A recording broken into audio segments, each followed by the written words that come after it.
Hi, I'm Dr. Keith Graham from the School of Teacher Education at National Taiwan Normal University. Welcome to my office hours. Today's question comes from a teacher that has read quite a bit about bilingual education models in other countries. The teacher asks, why is there so much discussion about what bilingual education should be in Taiwan? Can't we just adopt a model from Canada or the US and move forward? Those programs seem to have had success. As I'm sure you are all aware, bilingual education has been practiced around the world for a long time. But every place practices it in a different way. Why? There are many contextual factors that can impact practices. But one main differentiator is what I will call language roles. In any given place, a language can take one of several roles.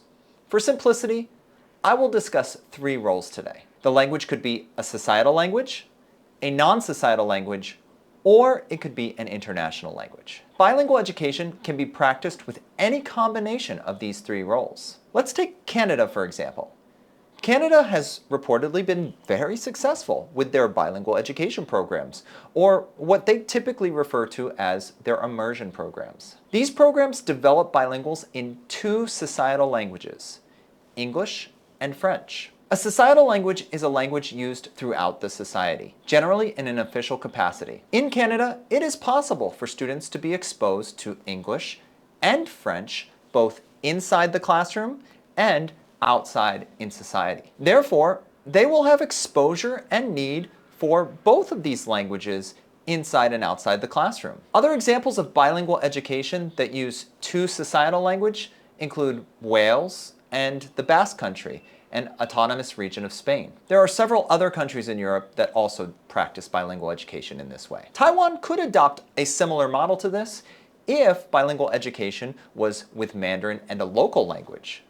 But since English is typically the language that we're using for bilingual education, and it's not a societal language, these models are not easily transferable. Let's now move to another example, the United States. The US also has a long history of bilingual education, but unlike in Canada, the bilingual education involves a non-societal, or what is often referred to as a minority language. Generally speaking, the students arrive at school with proficiency in this non-societal language, but not in the societal language of English. The goal of these programs, which are often referred to as transitional bilingual education programs, is to build students' proficiency in the societal language, that is, English in the case of the US, and decrease the use of the non-societal language over time. To be fair, the US has other types of bilingual education programs as well, but the transitional type seems to be the most prominent one. Once again,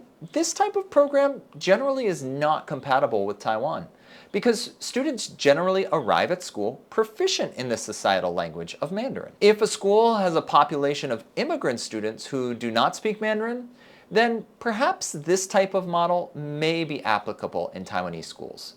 Though scholars generally frown upon these transitional models, which are considered subtractive. Taiwan's bilingual education is attempting something unique from these other places. Our bilingual education involves a societal language, Mandarin, and an international language, English. Few places are doing bilingual education in this way. People often suggest looking to Singapore, but you have to remember that English is a societal language there, so it's not a good example for us in Taiwan. Others may suggest to look at Hong Kong, but again, English has a history of being a societal language there in the recent past, so their context is very different. European countries may provide some guidance, but English is an official language of the EU, so it has some of the traits of a societal language in ways that English does not here in Taiwan. While today's video was arguably a bit too theoretical, hopefully the concept of language roles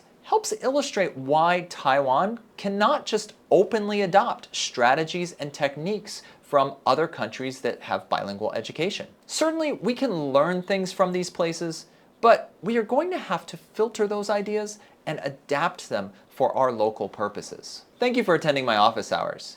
If you have a question that you'd like answered on this channel, send me an email at kmgraham@ntnu.edu.tw. I'll see you next time.